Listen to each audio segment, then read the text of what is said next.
taliyaha ciidanka xoogga dalka Soomaaliya General Odawa Yusuf Rayi go'aan ayuu gaaray markaana badbaado ayaa loo heli doonaa furmo dagaal oo laga soo baxo ciidankii ugu horeeyay oo ku dhub boqol iyo taliyaashoodii ayaa xabsiga la dhigay oo furan dagaal ka soo baxay iyagoo aan dagaalamayn xogtaas aan kula wadaagaya aagi ay ka soo baxeen ciidankaasi kooxda ama meesha ka tirsan yihiin iyo sheekooyin kale aragtida qaybtoos faalada muuqaalkana si shargaray haddaad nagu cusubtaan nagu soo biir sidaan hore u baahinay wararkeena horena aad ku daawateen ciidan ka tirsan militariga Soomaaliya ee gaarka ah ee gorgor guutada 18aad oo ku sugnaa magaalooyin kala duwan laakiin qayb kamid urur kamid oo ku sugnaa halka loo yaqaan wargaadi oo dagaalkii ugu dambeeyay oo al-shabaab lagu jibiyay iyagoo aan dagaalamin furunta ka soo baxay dabadeedna ciidanka in dhabar jibin lagu sameeyay sabab u noqon gaaray ayaa markii ugu horeysay hadda ciqaab maray boqol kamid ah askartaas oo ay ku jiraan taliyo ururo taliyo huruno iyo taliyaal kale ama saraakiil kale oo taliyo xigeenna ah ayaa waxa lagu xiray taliska ciidanka dhulka ee militariga Soomaaliya waxa loo heystaa sababtii keentay iyagoo aan xabad ridin oo qoryaha ay wataan hal baaloota ka dhicin sababtii u soo baxeen askarigu marka uu xeer ciidan joogo ama uu furan joogo in dagaal loo adkaaday oo meesha uu ka dagaalamay wax la yaqaan waa in amar uga soo baxayna wax la yaqaan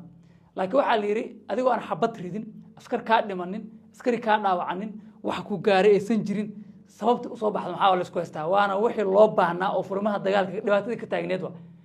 ciidamadaas waa xiran yihiin qaarkoodna waa reesto oo saraakiil ah taliska militariga joogan amarka taliyaha ciidanka xoogga dalka Soomaaliya ayaana ay ciqaab ku marayaan waxaan xog ku helnay xasan Ciraaqi oo isaga laftigiisa la dhaliilo oo meelaha qaar oo tagal ila biti malahan oo furunti oo tagal lagu soo jibiyo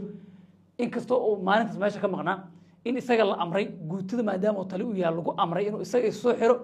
ama ururkii halkaas u joogay ee qaladka galay uu soo gudbiyo xirgoodina oo keeno taasoo waxay sababtay in rag badan la xiro waxa soo baxay warar sheegaya in qaar kamid aysan dambi lahayn laakiin markii la xiro oo la isla xisaabtamo kadib waxa la ogaadaa kan qaladka leh iyo midka qaladka lahayn wargaadha dagaalka ka dhacay ciidamada deegaanka ayaa jirbaha u aastay al-shabaab oo la dagaalamay waxa kale oo qayb ka ahaa ciidan dhowr askari ah oo kamid ah ciidanka ilaalada madaxtooyada qaranka ciidankaasi dhowrka askari ah waxay ka soo jeedeen qabiilka meesha degan isla ciidankii kale guutada oo saaxiibadooda ah ee madaxtooyada ka tirsanaa way baxeen ayaga ma dagaalamin laakiin ayaga waxay yiraahdeen annagoo askari dawladeeda oo calankii noo xiran yahay haddana qabiilka meesha degan ah walaalaheen oo macuusle meesha jooga kama tagin kuwaas meesha sas kula dhintay Allah naxariisto waa jihaadeen waa shahiideen ciidankii macuuslida kale halkaas waa ka dagaalameen deegaankooda difaacdeen ammaan waa maanta ayaa ku sugan waa lagu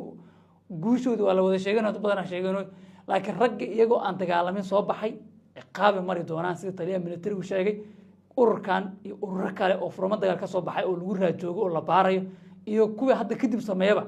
ayay arintaas meel u taala dad badan waxay qabaan hadii go'aankan lagu si adkaysto inay xal u noqon doonto taliyaal badanna oo ciidamada fashiliyay oo deegaanadooda ka soo baxay ciqaab adag go'aankaas ayaa ugu dambeeyay wararkii ka soo kordhayay aagaas wargaadhi wixii hore ku soo kordhana waa idin la wadaagi doonaa hadii Allah uu daleedmo shala ugu dambeysay waxa lagu duqeeyay kooxda al-shabaab meel la yiraahdo biya cadde oo gobolkaasi kamid ah sidoo kalena waxa maalintii ka soo horeysay lagu duqeeyay halka loo yaqaano Sumadaale oo isla gobolka Shabeelle dhex kamid ah wixii warar ku soo kordhay howlgallada waxay ku soo gudbi doonaa wararkeena iyo barnaamijyada dambe insha Allah